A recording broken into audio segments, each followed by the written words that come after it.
Falamos de um restaurante aqui em Piracicaba. Agora há pouco, a deputada professora Bebel se encontrou com a presidência e também com diretores da CUT São Paulo. Eles debateram a taxa de juros, evasão escolar, também falaram sobre a valorização dos profissionais da educação e principalmente os professores, e até mesmo o aumento salarial destes profissionais. Vamos acompanhar agora. Bebel, hoje uma reunião muito importante organizada por você. Hoje a diretoria da CUT aqui, junto com o seu presidente e diretores, queria que você avaliasse esse encontro. Bem, a importância desse encontro é exatamente todo esse debate sobre a taxa de juros, né, que está aí, tá escochando não só a classe trabalhadora, mas a empresarial, que precisa investir, né?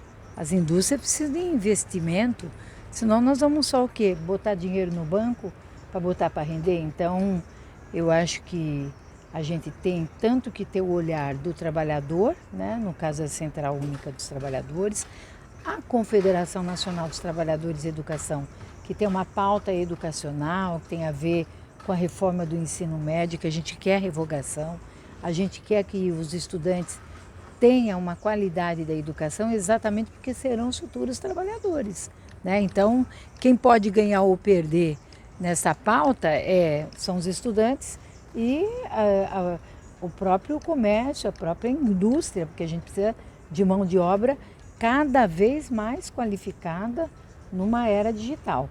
Então eu vim tanto com a Confederação Nacional dos Trabalhadores de Educação, tem uma pauta, tem a ver também com o arcabouço fiscal, o fato do Fundeb ficar dentro, no entanto, né, o Fundeb é uma lei constitucional, está acima do arcabouço, então tem discussão para a gente fazer. E, sobretudo, essa da taxa de juros, né? A gente minimamente precisa ter, eu acho que o ideal seria assim, abaixo de 2 dígitos, mas para ficar nos 2 dígitos, era sustentável talvez 11%, né? Para que o setor empresarial, para que haja mais investimento, né? E mais emprego e mais renda, porque se investir mais em empresa e indústria, nós vamos ter mais emprego, mais renda, não tem outra conta. E os juros, da forma como estão, é a mais alta taxa de juros do mundo, tá? E isso é incompatível com uma população que está passando necessidade, que precisamos de emprego, né? E sem investimento não tem emprego. Essa é o nó que precisa ser desatado. Tá. Bebel, aproveito rapidamente, soube que hoje você esteve visitando o Hospital da Cana, onde você conseguiu mais uma emenda parlamentar e chegou um equipamento muito importante que vai atender inclusive os pacientes do SUS. Queria que você comentasse também sobre essa visita. Olha, foi com muita emoção. Tive lá com o Dr. Coral, tive, enfim, com a assessoria toda né, que estavam lá. E eu fiquei feliz de saber que lá tem um aparelho para a parte neurológica, cirurgia neurológica, né? Eu não imaginava que a minha emenda fosse, né, fosse capaz de garantir para a sociedade Piracicaba, a sociedade, não estou falando de pobre, a sociedade piracicabana fazer uso, né, de um equipamento tão importante, né? Eu acho que esse é o papel do parlamentar, é investir na saúde, na educação, o que ele tiver de recurso e também lutar por essas questões. Eu saí de lá, aí, enfim, fiz uma regulagem das emendas que eu tinha, estou mandando mais 400 mil, né? E esses 400 mil é para custeio, então o próprio hospital vê aonde é a prioridade e pode aplicar. Eu fiquei muito feliz de conhecer toda a estrutura, já conhecia, mas passar depois de 4 anos, você vê assim, né? O quão importante é. E interessante é que eu aportei emendas para lá, quer dizer, eu mandei emendas sem sequer ter tido apoio de ninguém lá de dentro. Porque eu, de fato, tenho preocupação com a população mais carente, porque os 2 hospitais que mais investem no SUS, né, ou seja, atendem 95% do SUS, Santa Casa e os plantadores de cana. Tá? Então, acho que é lá que a gente tem que mandar os recursos. Sérgio, muito boa tarde, seja bem-vindo aqui em nossa cidade de Piracicaba. Queria aproveitar a oportunidade, né, da sua passagem por aqui hoje, um momento importante para a nossa região metropolitana, inclusive a sua presença aqui conosco, recepcionado pela deputada Bebel. Queria iniciar o nosso bate-papo, que você falasse um pouquinho a respeito aí sobre a importância da queda dos juros pelo Banco Central. Bom, primeiro, estou muito feliz de estar aqui em Piracicaba, feliz de rever a minha companheira guerreira, companheira Bebel, que é uma lutadora na Assembleia Legislativa de São Paulo, uma deputada orgulho da classe trabalhadora e fundadora da nossa central sindical. E a grande pauta que nós temos hoje, e aí envolve todas as categorias, não só a CUT, mas todas as centrais sindicais, que é a queda da taxa de juros. Então hoje não existe nenhum investimento que remunere 13,75 ao mês. Com a taxa de juros nesse patamar, ninguém vai fazer investimento produtivo. Tenho certeza que quem está me ouvindo aqui e me vendo deve ter um amigo, um parente, um vizinho desempregado. Portanto, nosso país precisa voltar a crescer, né? O BNDES, que é o principal banco de fomento do desenvolvimento do nosso país, ele é obrigado por lei a cobrar a taxa de 13,75, que é a taxa básica, mais o spread, que é o custo do BNDES no empréstimo, que vai dar em torno de 21%. Quem é que vai fazer um financiamento de um ônibus, de uma máquina, de equipamento a esses juros, né? Porque isso é juro de agiota, como a gente diz, né? Então, a economia brasileira vai parar. Vários especialistas, inclusive prêmios Nobel de Economia, já disseram que não há nada que justifica a taxa de juros no Brasil estar nesse patamar, né, de que isso é um crime contra a economia do país. O Campos Neto, que é o presidente do Banco Central, é um bolsonarista assumido. Todo mundo sabe que ele é um bolsonarista, portanto a visão de mundo dele foi derrotada nas eleições. Se ele tivesse bom senso, ele se retirava, entregava o cargo e ia cuidar da vida dele e deixar o novo governo implementar a sua política, né? Mas infelizmente não é isso que ele tem feito, ele tem insistido em manter a taxa de juros nesse patamar. Por isso que a CUT e as demais centrais sindicais, nós vamos pedir oficialmente o afastamento dele. Já marcamos uma reunião essa semana com o presidente Rodrigo Pacheco do Senado. Vamos procurar o Conselho Nacional de Política Monetária para tratar desse assunto, entregar um documento das centrais sindicais nesse sentido, porque está na legislação. Se ele não cumprir o papel de presidente do Banco Central, ele pode ser retirado. E qual é o papel do presidente do Banco Central? Apoiar o desenvolvimento do país, a geração de emprego, o desenvolvimento do país, e ele faz exatamente o oposto. Por isso que essa semana as centrais nós vamos procurar os órgãos competentes e pedir o imediato afastamento do Campos Neto. Perfeito. E Sérgio, em relação ao trabalhador, como é que ele pode contribuir nessa luta?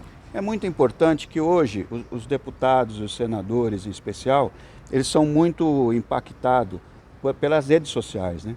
Pela manifestação das pessoas, e hoje todo mundo tem um celular, tem uma rede. Na CUT, se entrar no site da CUT, vai pegar a relação dos senadores, como pode fazer contato, os deputados. Então é muito importante nas redes sociais fazer essa manifestação, porque os juros que nós estamos criticando não é só o da taxa básica de juros. Hoje um trabalhador, por exemplo, que tem um cartão de crédito, né, que usa o limite, né, e não consegue pagar o total do cartão, os bancários estão dizendo, é 400% de juros ao ano, quer dizer, isso é extorsivo, né? Hoje nenhum trabalhador compra uma cama, compra uma geladeira à vista, porque não tem salário para isso, ele financia. Então aí ele compra uma geladeira, paga 3 geladeiras, isso não é sensato.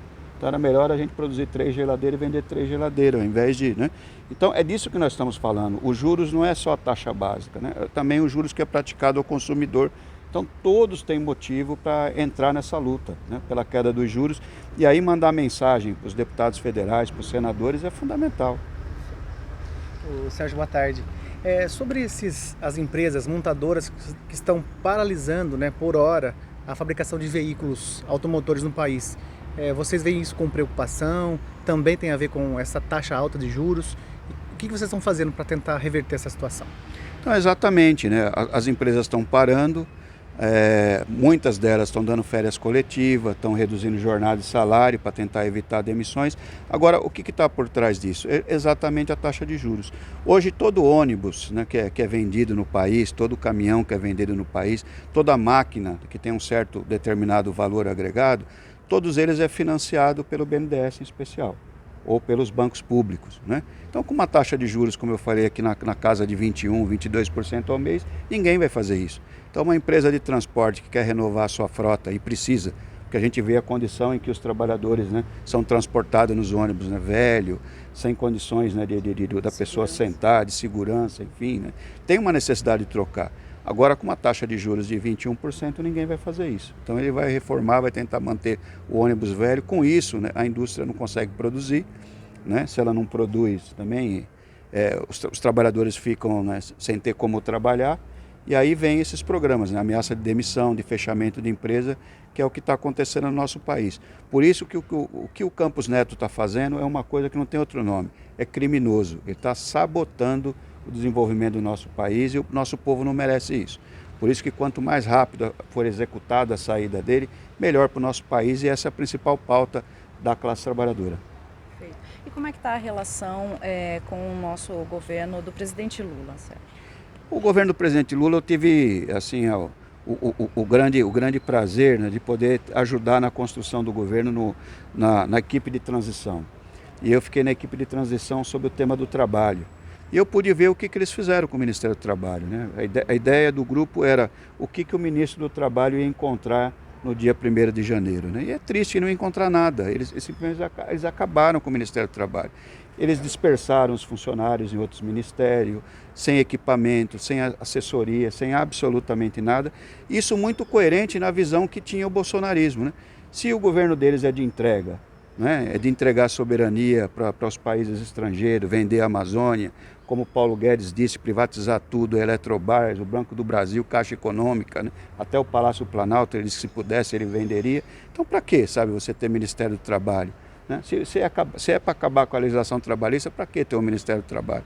Então, eles fizeram isso no trabalho, indústria e comércio, que não tem. Então, os ministros chegaram em janeiro, encontraram o Estado completamente desestruturado, né? O neoliberal acha que o Estado tem que ser mínimo, né? O ultraliberal, que era eles, acha que não tem que ter Estado. Eles acabaram. O governo do presidente Lula vai ter que ter um período para recompor o Estado, recompor as estatais, né? Isso vai levar tempo, né? Mas eu fico feliz porque o diálogo está acontecendo. Então, o governo não é sindicato, a gente tem papéis diferentes, nosso papel é cobrar, reivindicar, a gente sabe das dificuldades. E é isso que nós estamos fazendo, né? A gente compreende as dificuldades, mas a gente não pode abrir mão das nossas pautas, reajuste salarial, da queda dos juros, exigir que o governo assuma as nossas pautas do desenvolvimento, de reindustrializar o país novamente. Então, é uma relação conflituosa de negociação, mas de muito respeito. E como é que está a questão também da conversa sobre a revogação da reforma trabalhista? A revogação da reforma trabalhista é aquilo que a gente disse, né? Quando a gente fala em revogar, aí não vocês, porque vocês são uma imprensa diferente, mas a grande imprensa tenta desqualificar, que quando você revoga, você remete ao passado. Então, a CUT nasceu falando que o que tinha ali já não era adequado, né, para um mundo de 40 anos atrás. Então, de fato, o que nós defendemos? Nós defendemos uma legislação nova, não é revogar, é a gente, através do diálogo com o governo, com os empresários, construir uma coisa nova, inovadora, adequada à nossa realidade. Vocês veem que hoje 40% da classe trabalhadora não tem proteção nenhuma, porque eles não têm contrato de trabalho. Hoje só tem proteção e cobertura sindical quem é o concursado do serviço público, né, e o seletista. Hoje metade da classe trabalhadora não está nessa condição. Então nós precisamos trazer para dentro da proteção esses trabalhadores, mas numa legislação nova e moderna. Aproveito a oportunidade também para conversar com o diretor Ariovaldo de Camargo, que vai nos falar referente ao não cumprimento do piso salarial nacional do estado de São Paulo. Ariovaldo. Então, primeiro, agradecer a oportunidade de estar conversando com vocês e, inclusive, para poder esclarecer um pouco essa questão, porque o governo do estado de São Paulo vive alardeando, como outros governos de estado e até mesmo governos municipais, de que cumprem a lei do piso.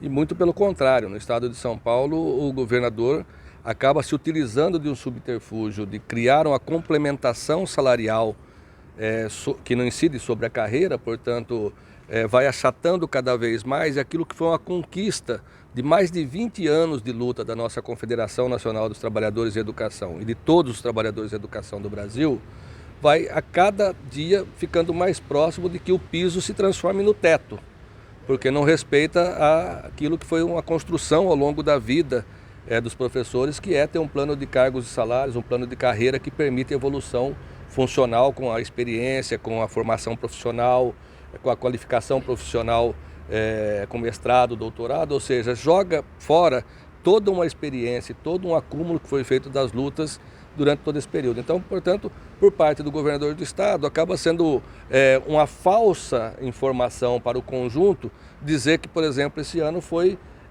concedido um reajuste de 15%, porque muitos dos professores que estão do meio da carreira para frente não tiveram um centavo de reajuste, em função de que apenas fizeram a complementação do salário base do professor para chegar até o piso. Logo, essa falsa informação nós precisamos desmistificar e dizer que o governador do estado de São Paulo deve muito para a educação pública no sentido da valorização dos trabalhadores de educação. Ariovaldo, gostaria que você comentasse sobre a evasão escolar. Também tem a ver com essa questão da desmotivação dos professores para junto com os alunos? Acaba influenciando? Na verdade, a evasão escolar tem outros elementos, né? Nós vivemos hoje cada dia mais uma sociedade que as famílias acabam tendo dificuldade para cumprir com as necessidades básicas do conjunto da família, e a cada dia mais vai se empurrando os nossos jovens para buscar a construção da complementação do salário da família. Ou seja, uma falta de incentivo para que eles possam estar cada dia mais no ensino médio, buscando a construção de uma possibilidade de ir para as universidades, e os últimos 6 anos foram um desastre para o país, com o financiamento estudantil através do FIES sendo muito diminuído, a própria questão da motivação através do Enem foi sendo ao longo do tempo também bastante esvaziado. O ano passado nós tivemos uma das piores taxas de inscrição para o Enem, ou seja, um número muito reduzido de estudantes do ensino médio buscando acesso às universidades. Por quê? Porque não tem motivação, não tem incentivo, não tem possibilidade de ingressar na universidade e ter condições de permanecer na mesma, ou seja, a própria questão do ProUni, que foi bastante desestruturada no Brasil. Ou seja, nós precisamos criar para essa geração uma perspectiva de que a continuidade dos estudos após o ensino médio seja uma necessidade e seja uma realidade na vida deles. E a cada dia que passa, lamentavelmente, nós estamos perdendo muito dos nossos jovens, por exemplo, para serviços de aplicativos. Não é incomum nós vermos adolescentes saírem da escola para poder comprar uma bicicleta, pôr uma mochila nas costas para fazer a entrega de alimentos, e que muitas vezes, inclusive, entregam o alimento o dia todo e vão dormir com fome, porque não tem sequer acesso por parte dos aplicativos para poder ter também alimento no seu processo do dia a dia. Ou seja, nós precisamos reconstruir esse país com muita unidade, nós precisamos sair dessa polarização que nós temos ainda no Brasil hoje, numa perspectiva de unidade e reconstrução nacional. Para isso, a educação é um pilar fundamental e nós precisamos, de vez, trazer esse tema para dentro de todo o debate dentro da sociedade. E como você avalia essa visita hoje aqui, esse encontro com a deputada professora Bebel, nessa reunião tão importante com a comitiva da CUT? Não, sem sombra de dúvidas, a companheira Bebel é, para nós hoje, um elemento fundamental dentro desse debate que nós trouxemos aqui.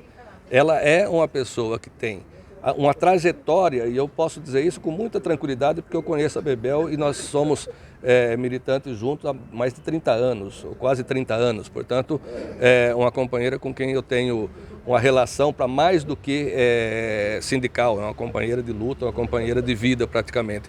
E ela, tanto dentro da POSP como dentro da Assembleia Legislativa, tem dado demonstrações da intransigência, do bom sentido, da luta por melhores condições de trabalho para os professores, para a permanência dos alunos nas escolas e, entre outras coisas, a luta pela educação pública de qualidade para todos e de ampla oferta, ou seja, para que o conjunto da sociedade possa, de fato, se instrumentalizar através de uma ferramenta que é muito, mas muito importante para qualquer sociedade que queira se desenvolver. A educação pública é mais do que necessária e a Bebel é, para nós, uma das grandes bandeiras de luta que nós temos, que é a manutenção da companheira em todos esses processos que ela vem desempenhando ao longo da vida e da sua representação. Uma pessoa com quem nós temos uma relação muito próxima e que queremos manter durante um período muito grande de nossas vidas.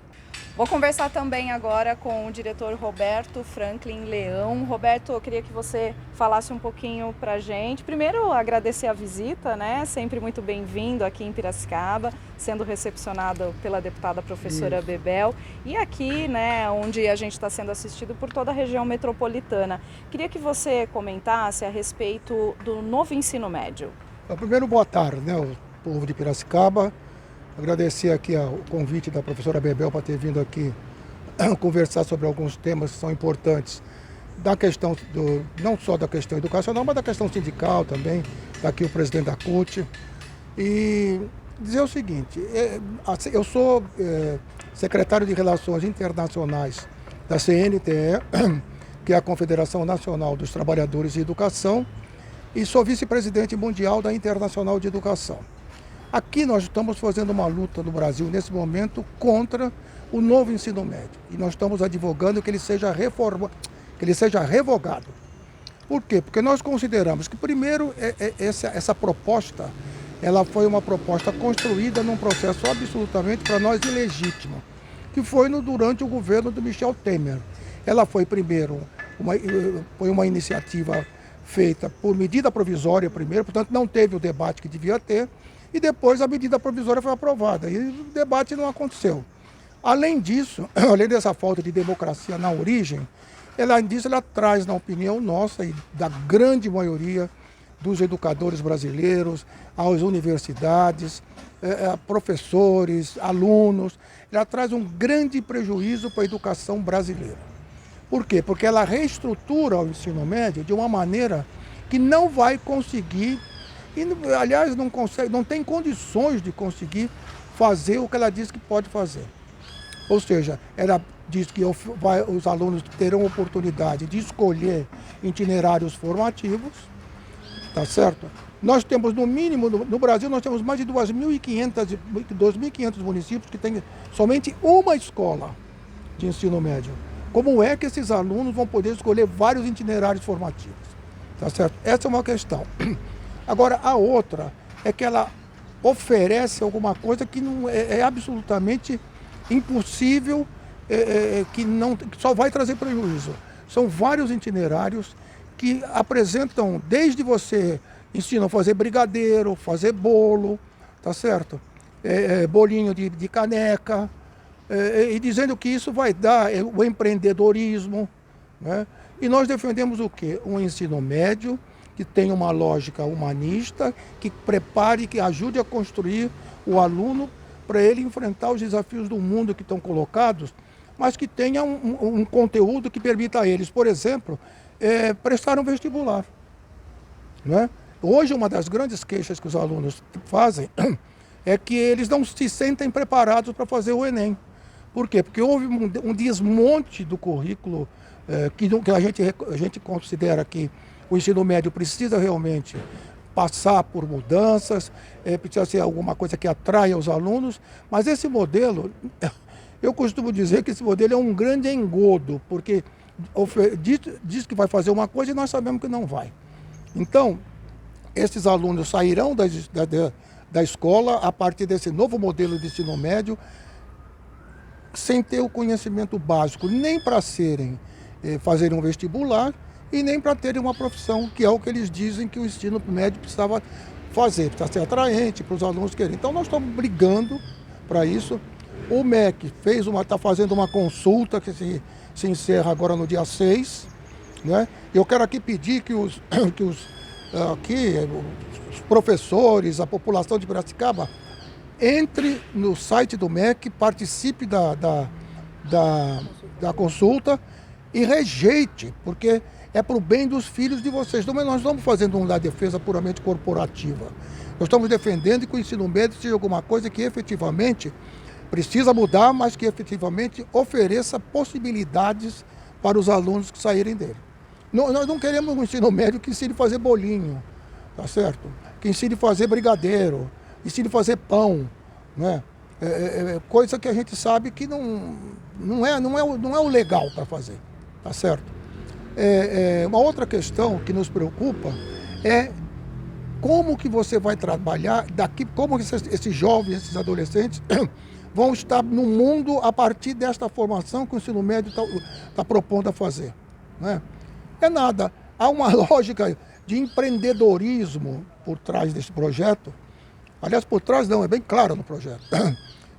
Ou seja, todo mundo vai ser empreendedor nesse país. O ensino médio é para formar empreendedores, não é? É para simplesmente dizer, olha, no mundo nós temos hoje que nos resolvermos por nós mesmos, termos renda, termos vida, a partir só do nosso esforço num mundo desse, que é um mundo onde uma disputa é muito grande, e vamos empreender. O que é empreender?